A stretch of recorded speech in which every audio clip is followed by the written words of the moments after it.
네, 여러분 만나서 반갑습니다. 저는 청량리교회 부목사 김정겸입니다. 전도의 셋째 날을 맞이해서 가시나무라는 주제를 가지고 여러분과 말씀을 나누도록 하겠습니다. 먼저 성경 창세기 22장 14절을 제가 읽겠습니다. 아브라함이 그 땅 이름을 여호와 이레라 하였으므로 오늘날까지 사람들이 이르기를 여호와의 산에서 준비되리라 하더라. 여러분은 요즘 어떤 마음 상태를 가지면서 살아가고 계신가요? 제가 처음부터 너무 어려운 질문을 했나요? 즐겁다, 행복하다, 재밌다, 고단하다, 피곤하다, 힘들다, 이러한 여러 가지 마음의 상태가 있을 것이라고 생각됩니다. 그런데 저희에게는 공통적으로 2019년 말부터 시작된 이 코로나로 인해서 모두가 힘든 세상을 살아가고만 있는 것 같습니다. 특히 코로나 블루라고 해서 감염에 대한 불안, 무거운 사회 분위기로 인해 생기는 우울감이나 불안감을 나타내는 말들도 나왔습니다. 여러분도 이런 감정을 다 느껴본 적 있으신가요? 작년에 한국건강증진개발원에서 1031명을 대상으로 조사한 바에 의하면 이 응답자의 40.7%가 코로나 블루를 경험했다라고 얘기합니다. 그 이유로는 외출 및 모임 자제로 인한 이 사회적 고립감이 32.1%로 제일 컸고 이 확산에 따른 건강 염려가 30.7%로 바로 뒤를 이었습니다. 그 외에 취업의 어려움, 신체 활동의 부족 이런 것들이 뒤따랐는데요. 그만큼 요즘 사람들이 마음의 우울감과 불안감을 가지고 살고 있음을 알 수 있습니다. 그리고 요즘 모든 병원들의 이 환자율이 감소하고 있는데 유일하게 증가하는 곳이 어딘지 아십니까? 정신건강의학과라고 합니다. 이러한 와중에 내가 다른 병원들은 최대한 조심하면서 안 가도록 노력하다 보니까 환자가 다 감소하는 추세인데 이 내 마음의 병은 더 커져만 가고 있어서 너무 힘들기 때문에 이제는 꼭 가야겠다라고 생각하고 병원을 찾는 사람들이 늘고 있다는 것입니다. 그만큼 마음의 어려움을 호소하는 사람들이 많아졌다는 말이겠죠.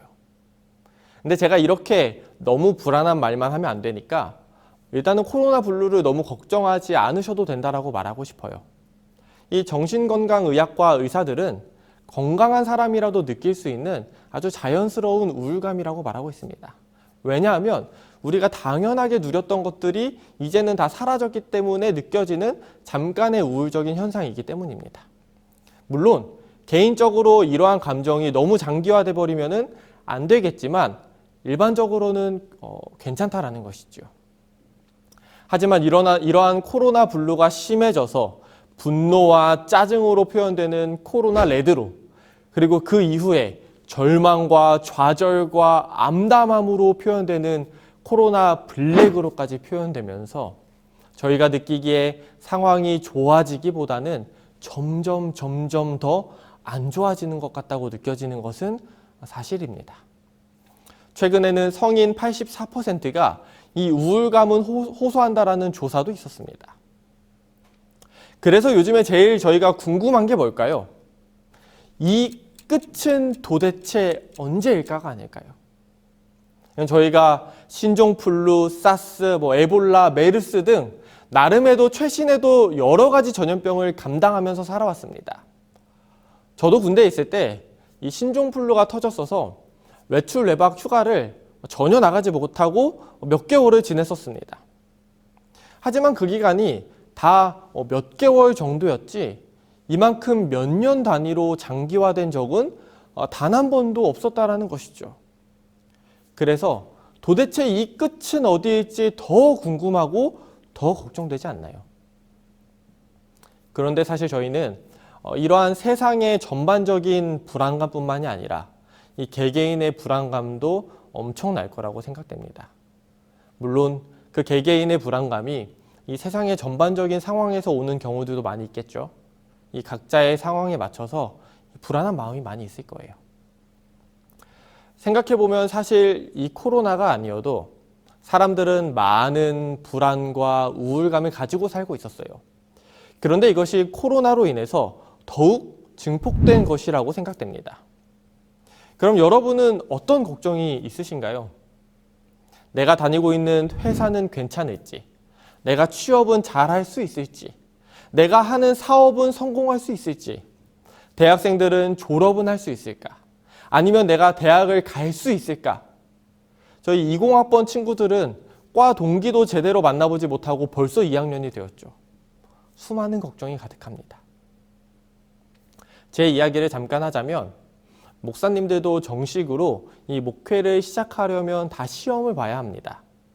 그런데 저는 이 시험을 3번 봐서 3번 떨어졌습니다. 그런데 저도 그때 제가 참 어렵구나라고 생각되는 게 제가 대학교를 졸업하고 그러니까 2월에 졸업식을 올리고 그해 12월에 제가 바로 결혼식을 올렸습니다. 그리고 그 해에 제가 시험에 한번 떨어졌죠. 그때까지는 조금 괜찮았습니다. 그런데 그 다음 해에 한 번 더 떨어졌는데 그때 첫째 아들이 생겼어요. 저는 제 상황과는 상관없이 결혼을 하고 나서 약 1년의 신혼생활을 보내고 아이가 생겼으면 좋겠다라고 생각했기 때문이었죠. 그때는 나름의 계획을 가지고 취한 행동이었지만 지금 생각해보면 제가 취준생이라는 신분이었는데 결혼을 했고 아이도 생겼다라는 거예요. 그리고 나서 이제 정말 붙어야지 생각하고 11월 달에 첫째가 태어났는데 그 해에도 떨어졌습니다. 합격 발표가 11월 달에 나오는데 3번째 떨어졌을 때는 산후조리원에서 그 소식을 들어야만 했어요. 그래도 정말 다행히 제가 추가로 합격을 해서 아이가 11월에 태어나고 바로 다음 해부터 정식으로 목회를 시작하게 되었고 지금 이 자리에 있게 된 것이었습니다. 이럴 때일수록 이 신앙을 가진 사람들은 하나님을 더 찾아야 한다고, 그러니까 쉽게 말해서 더 많이 기도해야 한다라고 말을 하지만 막상 그 상황이 되면 그렇지 않더라고요. 돌아보면 정말로 암담하고 절망적이었습니다. 목회를 준비하고 있는 사람이어서 혹시 더 영적으로 준비돼야 하지 않냐라고 할 수도 있겠지만 그런 상황이 되면 정말 암담할 수밖에 없어요. 제 마음속에 불안과 절망만 가득한 것 같았습니다. 미래에 대한 불안, 미래에 대한 확신이 점차 사라지는 것만 같았고 내 마음이 계속해서 연약해지는 시기였습니다. 저는 그래서 이 시기가 정말로 하나님께서 저를 극적으로 인도해 주셨다라고 생각해요. 만약 그렇지 않았다면 제 인생은 더 암흑으로 지금과는 완전히 달라졌을 거기 때문입니다. 제 입장에서는 극적으로 인도해 주신 것이지만 사실 하나님이 생각하시기에는 하나님의 계획대로 잘 이끌려 온 거라고 믿고 있습니다. 하나님께서 그 나름의 방법으로 저를 잘 준비해 주신 일이라고 믿고 있어요. 여러분 개개인도 저와 마찬가지로 또는 저보다 더 걱정이 많으실 거라고 생각됩니다. 그런데 이 걱정이 저희의 마음속에 가시나무와도 같은 것 같아요. 왜 가시나무일까요? 성경에서 이 가시나무는 고난이나 형벌, 악이나 아주 해로운 것들을 표현할 때 주로 사용되는 나무입니다. 이 가시는 창세기 3장에서 엉겅퀴와 함께 죄의 결과물로 생겨난 것이기 때문이에요. 실제로도 가시나무는 목재로 쓰이지 않고 땔감으로 쓰거나 고문 도구로 쓰거나 울타리용으로 사용되는 게 전부라고 합니다. 이 어려운 세상을 살아가고 있는 지금 저희의 마음에 가시나무가 많이 자리 잡고 있지 않나 생각합니다. 그런데 이 가시나무를 가지고 1992년에 하덕규 씨가 노래를 만들었습니다. 그리고 이 노래를 2002년도에 조성모 씨가 리메이크했고 사실 지금 30대 층에게는 아마 조성모 씨 노래로 더 잘 알려진 가시나무라는 노래가 있습니다. 그런데 이것의 원작자인 하덕규 씨가 이 노래가 신앙 고백이라고 인터뷰를 한 적이 있어요. 이런 말을 했습니다. 하나님 앞에서 아직도 죄를 짓고 내가 원하는 것만 쫓아가는 나 자신을 하나님께 고백하는 내용이 담겨 있다라고 얘기했습니다. 이 노래에 이런 가사가 있어요. 내 속엔 내가 어쩔 수 없는 어둠, 당신의 쉴 자리를 뺏고, 내 속엔 내가 이길 수 없는 슬픔, 무성한 가시나무 숲 같네. 신앙이라는 내용을 빼고 보더라도 저희의 마음을 꽤나 잘 대변해 주는 것 같습니다. 지금 시대의 저희와도 같지 않나요? 너무나도 걱정이 많고 너무나도 고민이 많다 보니까 저희의 마음이 가시나무 같아져 버린 것만 같습니다. 그래서 더 이상 다른 것은 들어올 수 없는 마음의 상태가 돼버린 거죠. 당연히 신앙, 하나님, 말씀도 들어올 틈이 없어져 버린 것 같은 상황이 되었습니다. 가시가 이런 존재예요. 이런 시대 가운데서 저희는 어떠한 마음을 가지면 좋을까요? 제가 성경의 한 인물을 소개하고자 합니다. 이 인물은 잠깐이기는 하지만 아주 불안한 마음을 가지게 된 사람인데요. 바로 아브라함이라는 인물입니다. 이 사람은 부족한 게 없이 생활하는 사람이었어요. 그런데 그에게 딱 한 가지 문제가 있었는데 자녀가 없었다라는 것입니다. 요즘은 딩크족이어서 자녀 없이 생활하는 경우도 너무나도 흔하지만 사실 저희 옛날 한국만 해도 아들을 낳아야 대를 잇는다라고 했었잖아요. 이때도 마찬가지였습니다. 아들을 낳아서 대를 이어가는 게 그들에게 가장 중요한 일이었고 그게 그 가정에 있어서의 가장 큰 축복이었습니다. 그래서 만약에 자녀가 없으면 그것보다도 그들에게 더 불행한 것은 없다라고 말할 수도 있을 정도였어요. 그런데 아브라함은 그러한 자녀가 없었습니다. 그런 상황에서 하나님은 아브라함에게 아들을 주시겠다라고 약속해요.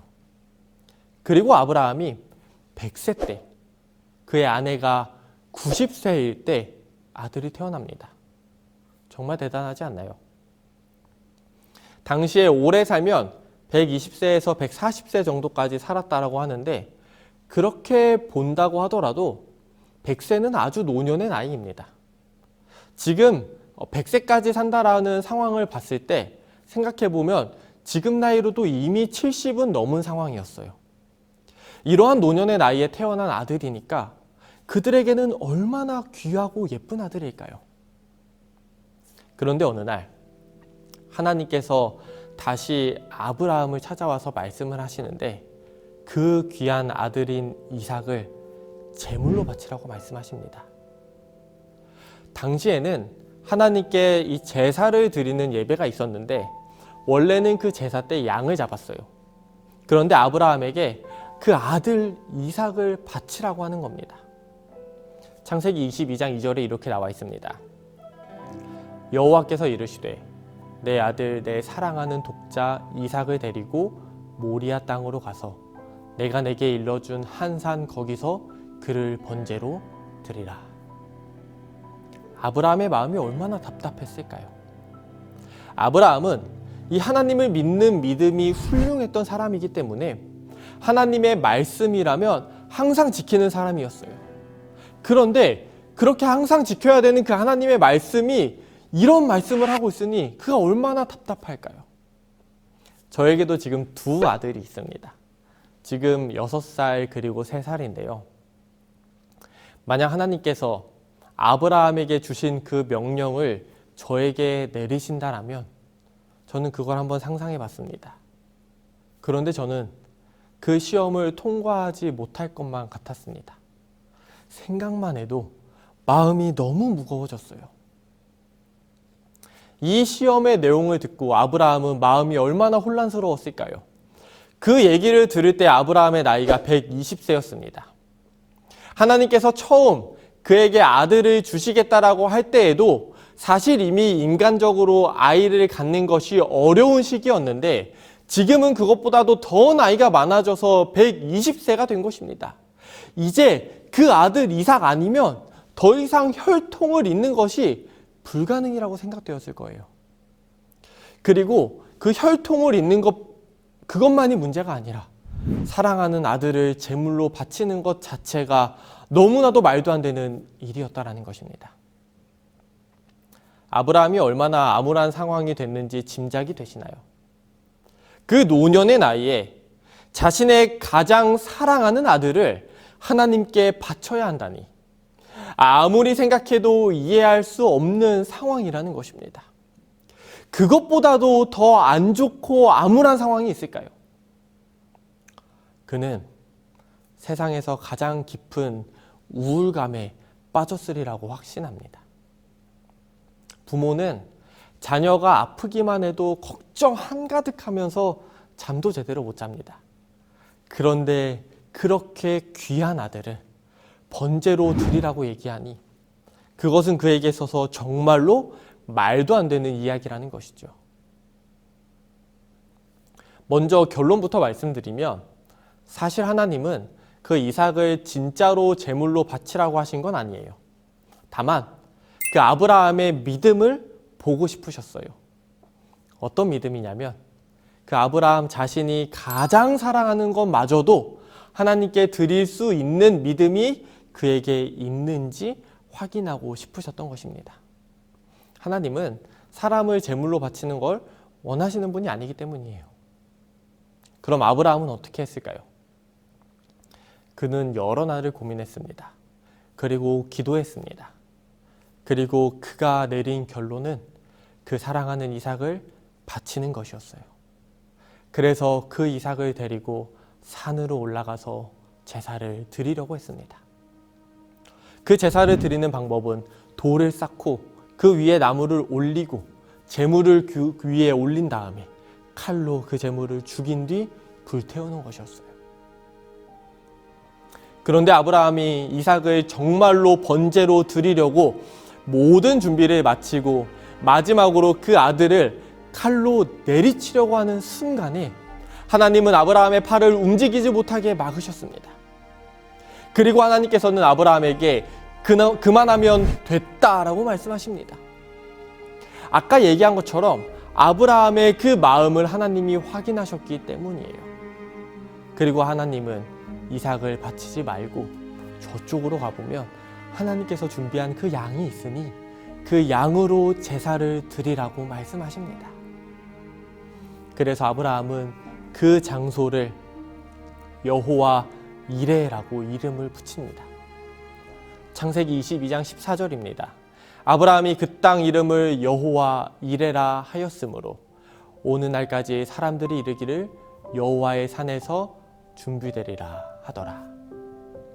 여기에 나오는 이 여호와 이레라는 말은 하나님께서 미리 준비하셨다라는 의미입니다. 하나님께서는 미리 다 아시고 앞날을 준비해 놓으시는 분이라는 사실입니다. 하나님은 그 아브라함의 마음을 너무나도 잘 알기 때문에 그 양을 미리 준비해 놓으시고 아브라함을 잠시 테스트해 본 거예요. 아브라함이 하나님의 그 목소리를 듣고 얼마나 기뻤을까요? 한켠에 마련된 다른 번제물을 보고 얼마나 행복했을까요? 역시 하나님이지. 그럼 그렇지 라고 생각하지 않았을까요? 나를 그냥 절망 가운데 놔두시는 분이 아니라 결국 이렇게 모든 것을 준비해 주시는 분이 하나님이시구나 라는 것을 깨달으며 기쁨과 감사의 마음을 가지지 않았을까요? 그것이 바로 여호와 이레라는 것입니다. 낙담과 절망의 시간, 그 끝에는 하나님이 준비하신 완벽한 미래가 있다는 거예요. 여러분, 여기서 저희가 무엇을 생각해야 될까요? 가장 암울하다고 생각되는 시기, 가장 말도 안 된다라고 생각되는 시기, 내 마음속에 가시나무가 많이 자라는 것만 같은 그 어려운 시기, 그 시기가 바로 여호와 이레를 경험할 수 있는 시간이라는 것입니다. 가장 노년의 시기, 가장 사랑하는 존재를 잃어야 하는 그때, 가장 힘든 일 앞에서 여호와 이레를 경험한 아브라함처럼 말입니다. 가시나무가 가득한데 그 가시 사이에 하늘에서 새어나오는 빛을 바라본다면 그 빛을 통해서 하나님이 준비해 주신 놀라운 미래를 경험할 수 있다는 사실입니다. 내 속엔 내가 너무도 많아. 더 이상 하나님의 쉴 자리가 없다고 느껴지고 어려움과 슬픔이 가득해서 내 마음속에 가시나무가 가득하다고 생각되는 그 시기에 하나님은 그 가시들 사이를 통해서 빛을 보여주시고 여호와 이레 우리의 미래를 준비해 주시는 하나님임을 나타내 주신다는 것입니다. 요즘 세상 어렵죠.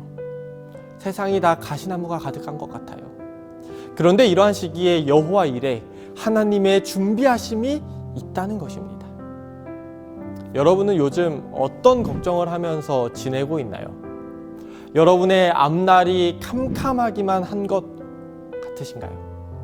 요즘에 이 세상이 너무나도 어둡고 절망적인 것 같나요? 이러한 시기에 정말 의지할 곳이 없다라고 느껴질 겁니다. 하지만 여호와 이레 이 준비해 주시는 하나님, 저희의 미래를 준비해 주시는 하나님을 저희가 한번 경험해 보기 위해서 노력하면 어떨까요? 내 앞날을 다 아시고 나에게 필요한 것을 적절하게 준비해 주시는 그 하나님을 알아보기로 결심해 보는 건 어떨까요? 저희의 삶과 내 마음 속에 그리고 지금 시대적으로 모든 세상 속에 가시나무가 아주 가득가득한 것처럼 보일 겁니다. 하지만 저희의 앞날을 그리고 우리의 미래를 다 알고 준비해 주시는 그 여호와 이레의 하나님이 있다는 것을 느껴보시면 좋겠습니다. 질병으로 인해 이 세상도 어렵고 여러분 각자의 상황에서도 어려움이 분명히 있으실 텐데 오늘 제가 해드린 아브라함의 이야기를 생각하시면서 가장 절망의 순간에 희망을 찾게 된 아브라함이 그러했던 것처럼 저희도 결국 이 세상에서 오는 어려움들을 극복하고 승리해 나가는 그러한 저와 여러분 되기를 바라면서 말씀 마치도록 하겠습니다. 함께 기도하겠습니다. 감사하신 하늘에 계신 하나님 아버지, 세상은 저희를 점점 더 절망으로 이끄는 것 같지만 하나님께서 아브라함의 그 미래를 준비해 주셨던 것처럼 저희의 미래도 준비해 주시는 여호와 이레의 하나님이 있음을 기억할 수 있도록 함께 해주세요. 저희 모든 성도들에게, 청년들에게 하나님 힘이 되어 주시고 이 암울한 시대를 살아감에 있어서 용기를 얻을 수 있도록 함께 해주시옵소서. 말씀을 기억하며 이 한 주도 또 앞으로도 주님께 모든 미래를 맡기며 살아갈 수 있도록 도와주시길 바라며 사랑이신 예수님 이름으로 기도합니다.